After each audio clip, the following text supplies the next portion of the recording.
Masa iya IKN hanya dirasakan oleh ASN tidak oleh masyarakat begitu ya? Karena sebenarnya melihat pembangunan dasar basicnya ya, IKN ini kan dari APBN, dari anggaran di mana ini uang rakyat juga seharusnya dirasakan juga oleh masyarakat.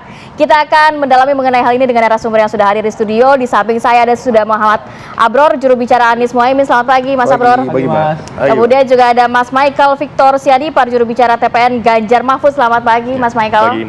Pagi. Tak lain tak bukan, sudah ada Pak Trubus Rahardiansyah, analis kebijakan publik Universitas Trisakti Jakarta. Selamat pagi Pak Trubus, sehat ya Pak.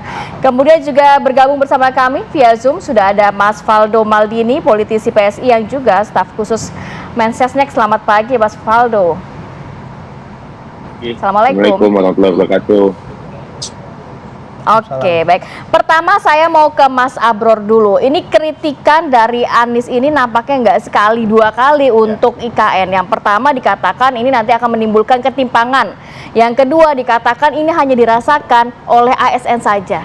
Kenapa? Kenapa melihat ini kan sebenarnya produk undang-undang. Mau nggak mau nanti juga kalau Anies terpilih harus dijalankan dong. Ya, betul sekali. Yang pertama adalah ini produk undang-undang yang sudah selesai legislasinya. Tapi kemudian kontroversinya kan belum selesai.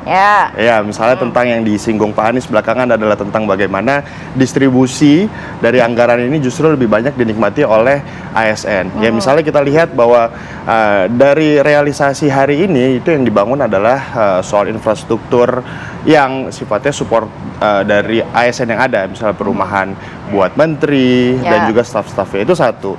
Nah, kemudian adalah dulu IKN dikatakan sebagai salah satu agenda untuk melakukan pemerataan. Tapi lagi-lagi kalau dikaji lebih dalam dan banyak sekali kajian yang bertebaran, ini kan menjadi sebuah hal yang belum selesai dan problematik gitu. Jadi itulah statement dari Pak Anies, dari Gus Muhaimin bahwa ini penting untuk dikaji ulang. Nah, poin pentingnya adalah dikaji ulang. Dikaji ulang soal pemerataannya, bagaimana pola pelaksanaannya bisa dilaksanakan secara baik, secara rapi, dan ini ya atas dasar apa pihak Anies Baswedan menyatakan bahwa ini hanya dirasakan oleh ASN saja. Dalam arti kan nantinya juga ada pemerataan, ada perekonomian yang dibangun di sana. Ini baru tahap awal saja. Ya, misalnya gini, Bang, Mbak. Tahun 2017 Kementerian Perhubungan itu sempat melaksanakan kajian tentang kereta Trans Kalimantan dari Kalimantan Utara ke Kalimantan Selatan. Itu anggarannya kurang lebih hanya 20 triliun.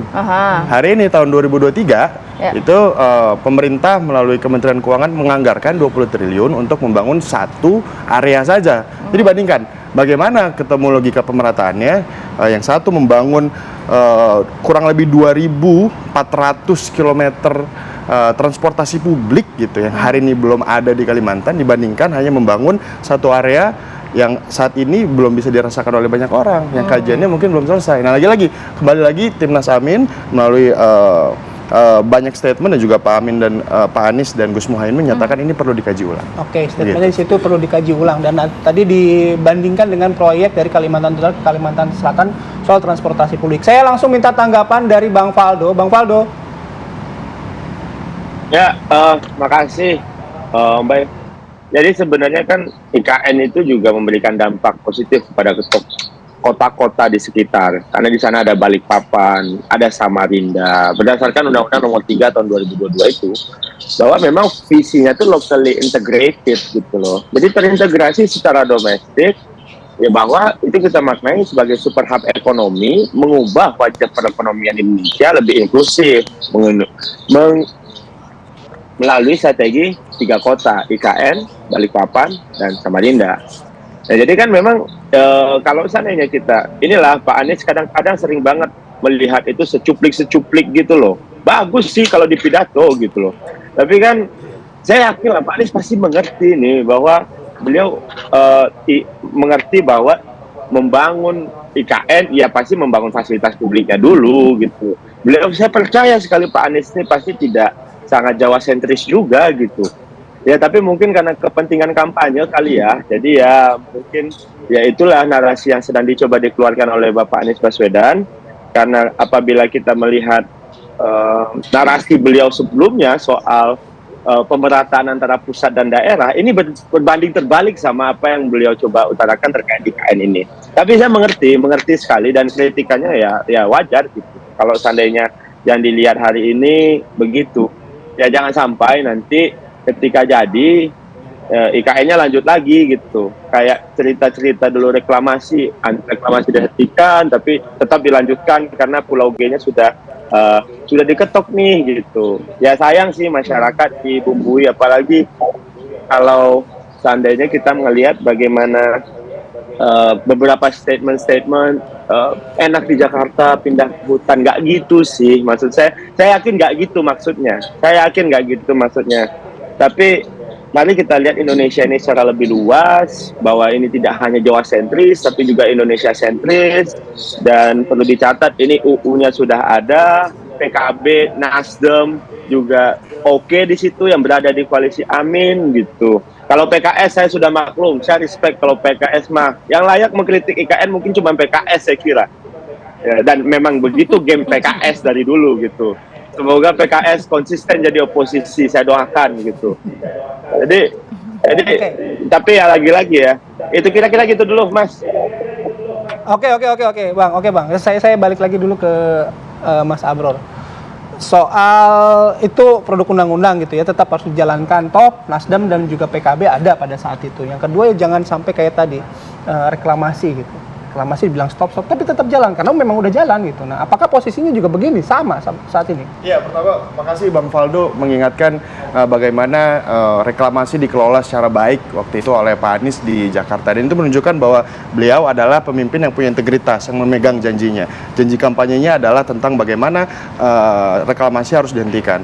Karena apa? Karena ada kajiannya. Ada kajian yang menyatakan bahwa reklamasi memiliki potensi kerusakan. Nah, ini kan pola yang sama terjadi di IKN juga, bahwa banyak kajian, kita carilah kajian akademik dari Indonesia pun juga luar negeri menyatakan bahwa ada masalah yang mungkin secara serius gitu, secara lingkungan. Bahkan misalnya BPK dalam laporannya gitu di semester kedua 2022 itu menyatakan ada 3 hal yang menjadi persoalan pemindahan IKN. Ya, itu kan juga sebuah kajian akademik dan itu produk pemerintah gitu loh. Kok nggak mau dikaji ulang pertama. Terus yang kedua adalah ya itulah pentingnya pengkajian ulang. Ketika memang ditemukan ada hal yang kurang baik, maka dikoreksi. Dikaji ulang bukan berarti tidak dilanjutkan berarti ya? Ya, itu dia poinnya. Dikaji ulang kalau misalnya mau ada hal baik, ya kemudian dievaluasi bersama, dilanjutkan misalnya, tapi kemudian perlu ada penambahan narasi tentang kesetaraan, tentang pemerataan. Ini kan sebuah hal yang lumrah. Poin saya adalah dalam sebuah pembuatan kebijakan publik modern, pembahasan ulang secara terbuka, itu hal yang sangat normal. Oke, berarti posisinya dikaji ulang ya. Nanti kalau dibandingkan dengan reklamasi, saya habis break ini saya mau ke Bang Michael. Bang Michael juga di DPRD waktu itu udah paham gitu ya. Saat lagi ya di Apa Kabar Indonesia Pagi. Oke, kita lanjut perbincangan di Apa Kabar Indonesia Pagi. Saya langsung ke Bang Michael. Bang, kalau dalam posisi capres-cawapres nomor urut 3 gitu, posisi IKN ini diletakkannya di mana? Ya, kalau bagi kami dari Pak Ganjar dan Pak Mahfud itu punya komitmen yang jelas dan tegas akan melanjutkan IKN. Karena IKN ini adalah kesepakatan bersama, sudah menjadi undang-undang dan dibahas oleh semua partai pada saat itu. Dan partai-partai pendukung Pak Ganjar adalah partai-partai juga yang mendukung terlaksana IKN pada saat dibahas. Ya, itu kan kecuali PKS. Jadi komitmen kami sudah jelas. Kalau ada hal-hal yang tadi mungkin perlu dikoreksi, diperbaiki, itu kita akan lakukan, pasti. Dan kita punya keyakinan bahwa Pak Ganjar karena pernah memimpin suatu provinsi besar, Jawa Tengah, punya pengalaman untuk memastikan suatu kota baru, suatu daerah baru, dan kota IKN ini kan bukan sekedar satu kota kecil ya, dia akan menjadi kota besar yang akan nanti mendorong pembangunan di sekitarnya. Nah, Pak Ganjar adalah orang yang berpengalaman untuk bisa menata suatu wilayah supaya bisa lebih maju lagi. Jadi kita akan pastikan bahwa pembangunan IKN ini lanjut dan juga pendekatannya akan lebih humanis. Nah posisinya begini, posisinya akan lanjut full atau mungkin posisinya mengambil juga dikaji ulang dulu, harus ada perbaikan, harus ada kajian ulang dan lain sebagainya. Apakah itu atau memang sudah ya udah kita jalan aja dari sekarang? Kalau proses untuk menentukan IKN akan dibangun dilanjutkan atau enggak itu sudah selesai. Sudah selesai, bahkan ide perlunya pindah ibu kota ke Kalimantan itu sebenarnya bukan ide baru. Dari Bung Karno juga sudah punya pemikiran seperti itu. Makanya kita mau lanjutkan agar ada pemerataan pembangunan di Indonesia dan tidak Jawa sentris lagi. Kalau ada perbaikan-perbaikan ke depan, yaitu kita lakukan sambil kita berjalan. Tapi jangan pada saat kita sudah memutuskan kebijakan yang besar, yang signifikan, kita selalu bertanya-tanya dan menebarkan keraguan. Kalau bagi Pak Ganjar sudah jelas, harus dilanjutkan, harus dibangun. ada hal-hal yang perlu diperbaiki, dikoreksi pasti. Tapi tetap lanjut, kita bangun terus. Oke. Pak Trubus, sejauh mana nantinya IKN ini, berapa persen sih kira-kira dapat membangun ekonomi sekitar, kemudian banyak dampak-dampak positifnya? Kalau positifnya untuk jangka panjang bisa ya, tapi kalau untuk jangka pendek dan menengah belum bisa memberi dampak positif langsung karena kan apakah hanya dirasakan oleh ASN saja seperti kritikan dari Anies? Begini, pemahamannya itu bahwa ASN ini kan bagian dari masyarakat sebenarnya. Nah, kalau dirasakan ASN karena selama ini anggarannya masih diperuntukkan untuk perumahan, untuk fasilitas ASN, sehingga kalau kemudian berpikir bahwa itu ASN yang diuntungkan, tentu sah-sah saja berpikir seperti itu. Tetapi ini kan sebagai kritik bagi pemerintah ketika membuat pembangunan IKN ini harus benar-benar jangan mengandalkan APBN gitu loh. Ini yang harus karena kita harus kembali ke konteks undang-undangnya bahwa itu adalah KPBU gitu loh. Kerjasama pemerintah badan usaha. Sekarang badan usaha yang sudah pada investasi di situ siapa saja. Nah, ini kan satu yang penting jangan istilahnya melukai, mengecewakan para investor yang sudah ke sana kan, itu kan sudah beberapa sudah sepakat di sana, ada Pakun, ada apalah pokoknya macam-macam di situ. Yang kedua, jangan mengecewakan masyarakat di sekitar situ juga, kan itu yang penting. Jangan sampai kan masyarakat ujung-ujungnya nanti kecewa karena pembangunan nggak jadi, atau yang ketiga jangan juga anggaran yang sudah tergelontor sana kemudian akhirnya mangkrak menjadi gitu ya. mangkrak. Itu yang penting. Nah, kemudian bagaimana nextnya? Ini saya melanjutkan mas-mas kita ini. Ini kan kategori kalau orang saya kebijakan dulu sebutnya kebijakan inkremental. Kajian itu menginkremental, artinya kalau itu baik ya diteruskan, tetapi bertahap penerusannya. Gitu. Tapi kalau yang nggak baik ya memang harus stop dulu karena supaya anggarannya itu bisa, ini kan sebenarnya intinya menyesuaikan pada APBN karena kita ujung-ujungnya pada APBN. Tapi pembangunan dasar IKN kan memang melalui APBN, kemudian sisanya baru investor kan? Ya kalau awalnya semuanya memang harusnya investor, idealnya itu kan membayangkannya seperti Pantindah Kapok. Pantindah Kapok itu kan semuanya investor, itu kan nggak ada negara itu.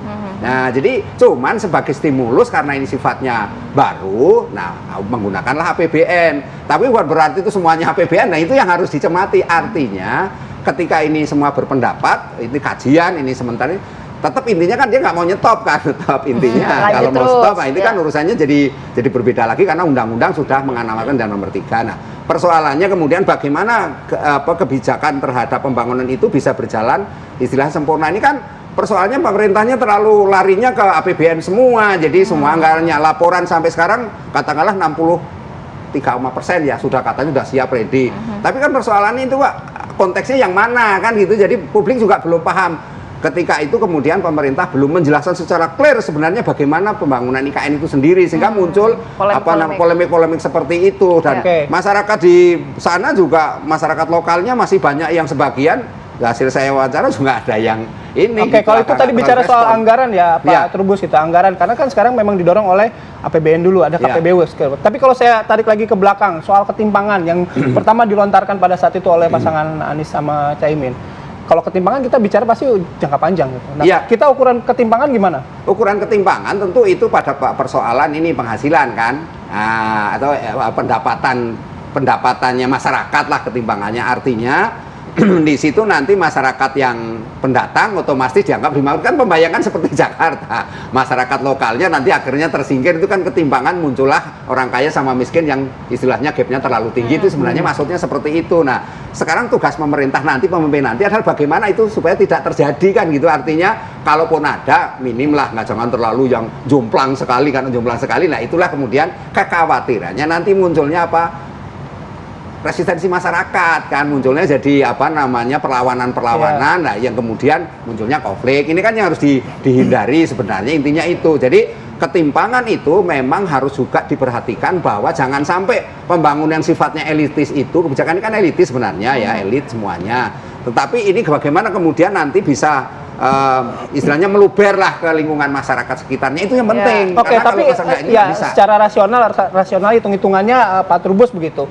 Kalau misalnya dari 3 paslon ini, kalau yang 2 udah jelas gitu ya mendukung gitu. Tapi kalau misalnya nomor 3 kan mengkaji ulang. Tapi mengkaji ulang, apakah mungkin dengan biaya yang sudah dikeluarkan, banyak undang-undangnya ada, kemudian di stop total begitu loh? Kalau di stop total saya rasa nggak mungkin, karena kan itu kan akan berat, resikonya terlalu besar lah artinya. Tapi bahwa itu akan dibuat bertahap, artinya tadi kan sebutnya kebijakan inkremental, ini yang baik diteruskan, yang kira-kira belum, misalnya kaitan dengan ini ASN yang harus dipindahkan ke sana. Kan apakah semua ASN harus dipindah ke sana? Kan atau yang kinerjanya buruk saja. Buruk saja yang dipindah, kata Pak Gubernur sini kan, Pak PJ katanya yang buruk-buruk yang dibuang ke sana. Apa di sana tempat buangan wong elek-elek kan nggak mungkin hanya kan nggak mungkin. Artinya orang yang tidak berkinerja harus di sana. Misalnya kan ini kan menjadi memperburuk persepsi. Menurut saya pada tataran itu intinya adalah bagaimana kemudian pemerintah ini konsisten ke depan dalam melaksanakan tentang IKN itu, dan jangan sampai kemudian apa-apa ujung-ujungnya APBN ini yang membuat masyarakat tagain itu, karena ujungnya larinya terus APBN gitu. Yang ini yang menyebabkan masyarakat itu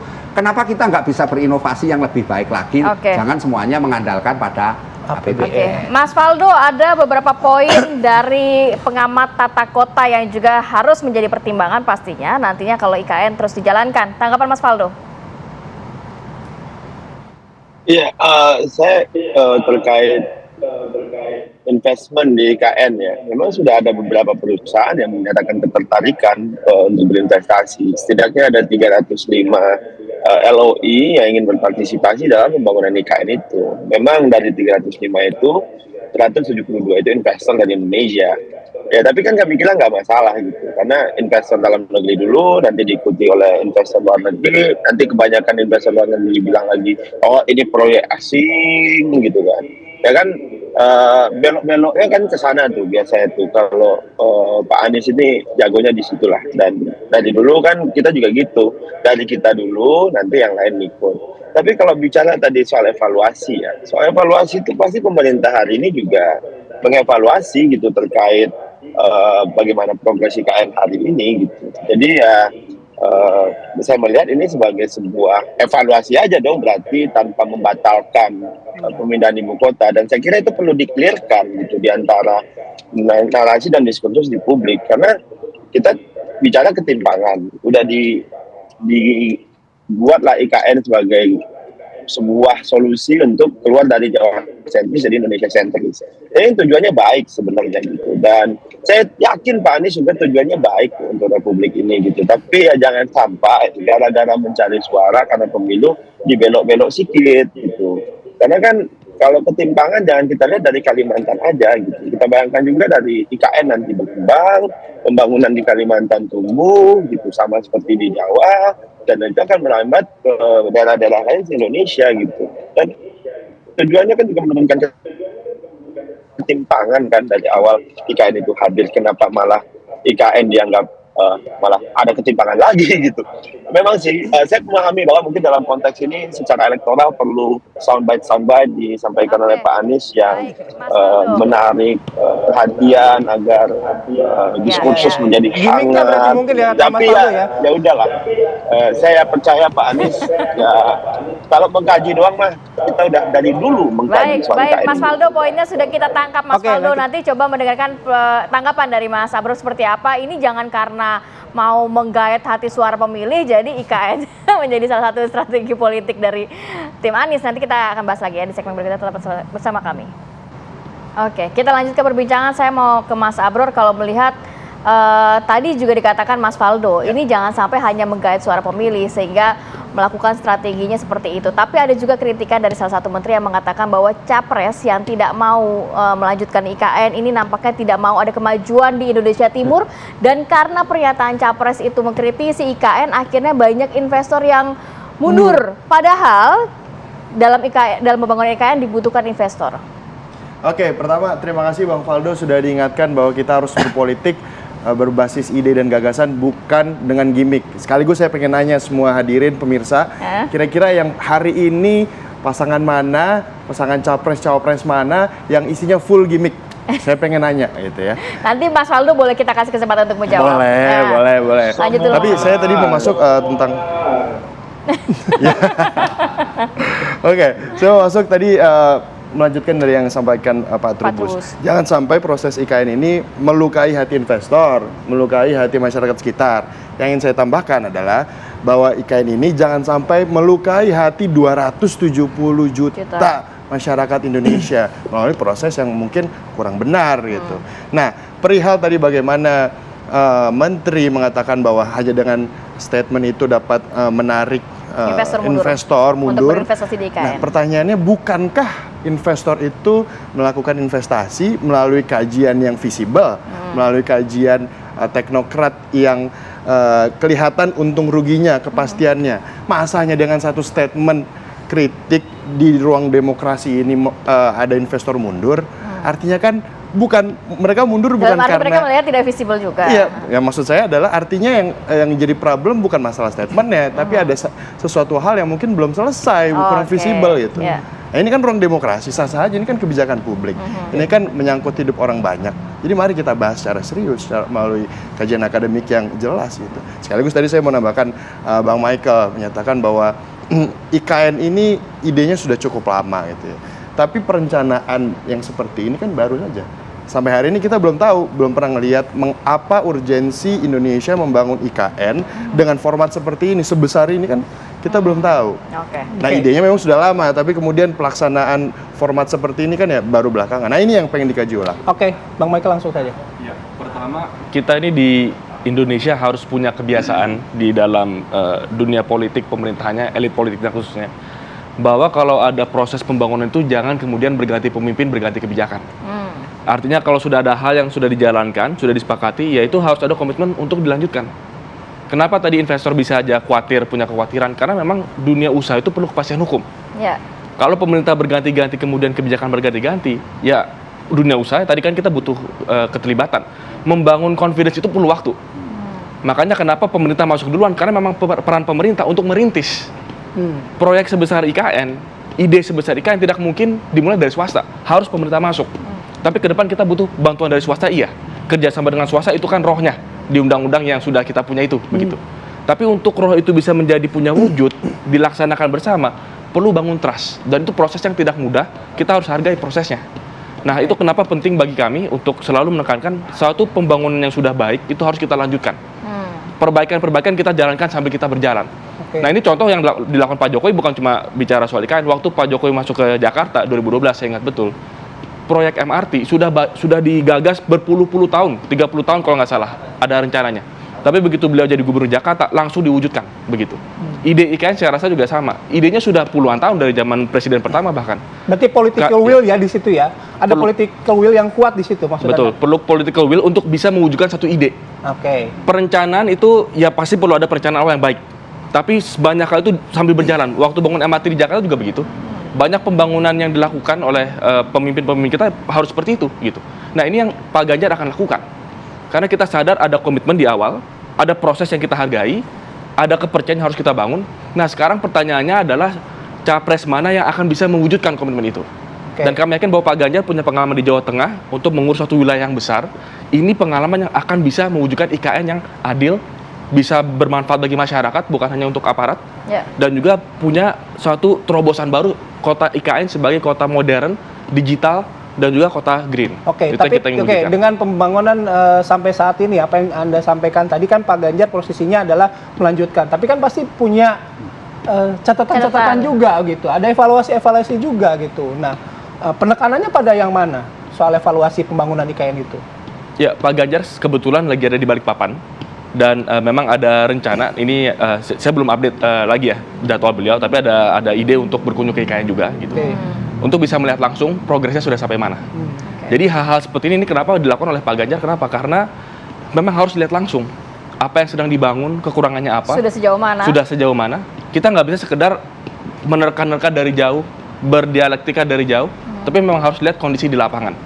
Nah, itu kenapa Pak Ganjar dan Pak Mahfud itu bukan hanya bicara IKN ya. Semua pembangunan di Indonesia yang sedang terjadi, mereka berdua, beliau ini sedang berkunjung ke seluruh penjuru Indonesia.